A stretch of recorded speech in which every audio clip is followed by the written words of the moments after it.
that set uses. These are the most reliable ones that I'm able to find. As soon as an SVN update comes up for a new exploit, it's generally in set within an hour or so. So it's usually pretty fast. But again, we'll go ahead and use the Aurora attack, and we'll go the same route. We'll go interpreter.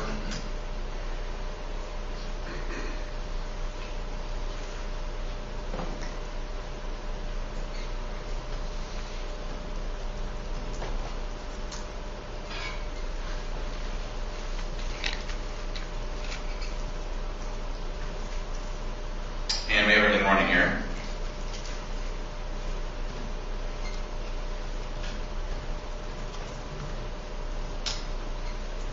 And we're going to go ahead and run the site. And you see here, it looks like there we go. Like I said, 82% clip, right? A lot of times what will happen too is, if you notice, the first time I did it, I did get a shell, but it may have corrupted my stack, so I might be kind of hosed. So no. So in this instance, we have our interpreter session open, and we fully compromise it, and the user thinks he's just logging into Gmail. Bummer. So here, if you did session/shell, if you notice, we're not running as an interpreter console right now, right? It's running all these in the background. Reason being is, what happens if you get 50 people that browse your site, or 60 people? You're going to have 60 shells. You don't want to interact with them every single time it opens. So it'll list all of them there for you. So you just do a session/shell, and you can see here, I'm running as interpreter console in session 1, right? So, and understand the ID here, so you see ID 1, I'm just going to interact with 1. If I had 70, I would interact with 67 or whatever you want to. So I'm in, and I'm running a shell. All good. If you notice, there is nothing popping up, which means my payload was successfully code caved, I took calc, never got detected, and we're all set.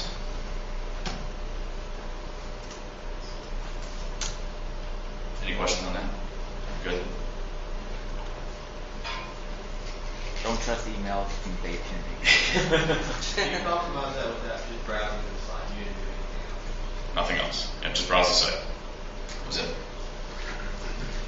So to kind of recap a little bit, the credential harvester, I kind of went completely away from my slides, which is always good. The credential harvester is new to version 0.5. Allows you to clone a website, automatically rewrite it, the post parameters, intercept them, and then redirect the user back to the original site.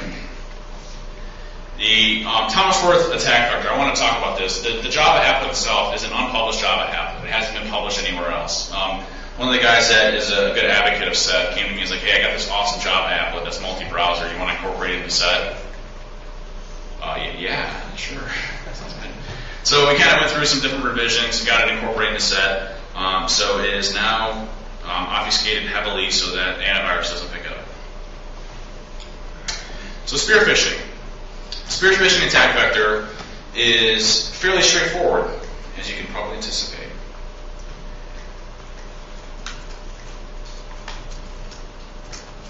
And that's option 1, so we'll go ahead and select it. We're going to perform a mass email attack. Now, one thing I want to show you that is set comes built in with different templates. So templates that you can use in a social engineering aspect. So if there's something that you can foresee yourself using multiple times, you can create your own template. So you can select the read and name the author. So name it cheese, and say, hey, dude, check this out.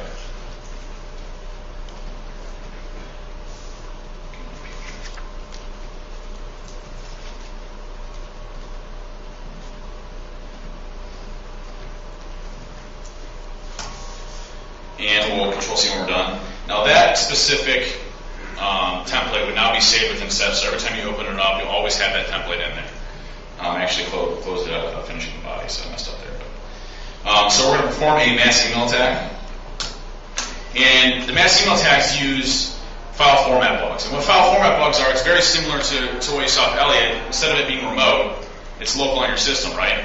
So when they open up a PDF, or they open up a Word document, or they open up something, it automatically compromises their computer depending on if they're vulnerable to that specific attack. One thing I will mention is that the Adobe PDF embedded exe is probably your most reliable method of attack. Reason being is because it's not an exploit. Again, it's not criticized as an exploit. So when they go to open up the PDF, there's an executable actually inside the contents of that document. So as soon as they open it, it executes the PDF and then they're compromised. So kind of flaw. So we'll just go ahead and do the JPEG exploit, Adobe exploit. It's one of the most reliable ones for older versions.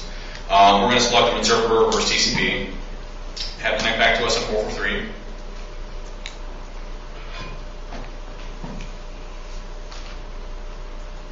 The guys in my office hate me, by the way, with this tool. Never trusted anything.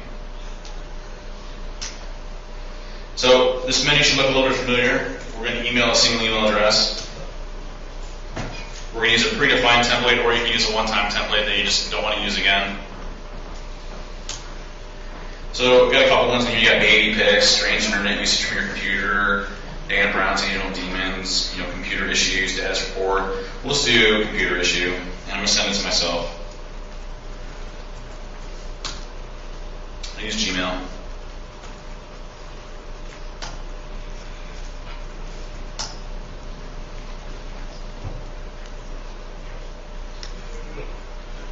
What's that? It's hard to trust them.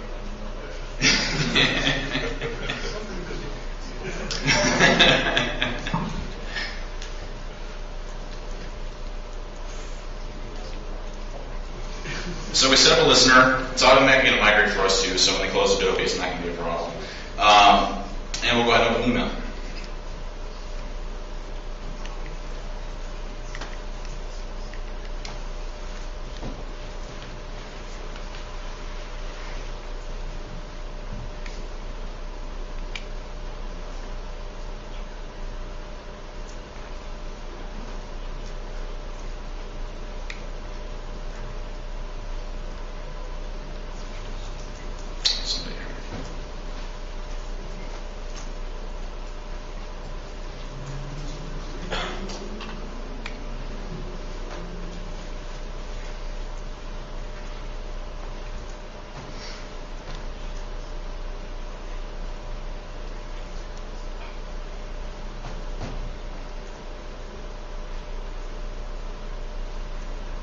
Someday.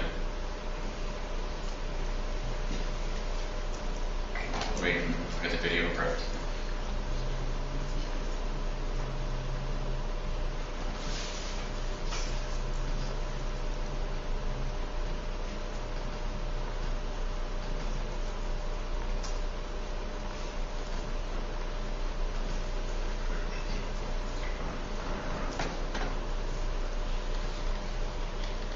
So we got it. We know that there's a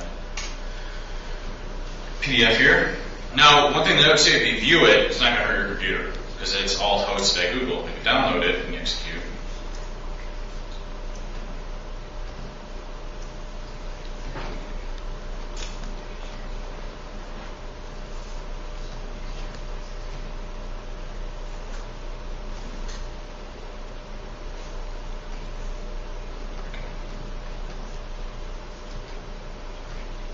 Go ahead and open it.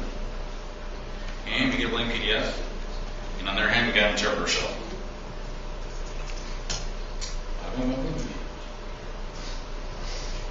Any questions? You said that if you just view it, it doesn't hurt it won't do anything on the system because it's hosted back basically over the web? Yes, if you just view it on Google, then it's not going to hurt you because it's actually being hosted at Google.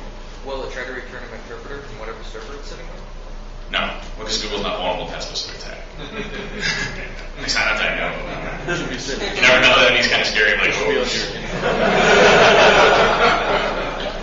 I would get out of the InfoSec community after that one, trust me. But yeah, no, it wouldn't execute on them. I mean, they're using their own proprietary PDF viewers and stuff like that, so, I mean, it wouldn't matter. Any questions on that so far? Well, why don't we take a quick 5-minute break while I start prepping my other demos and we'll get going, okay?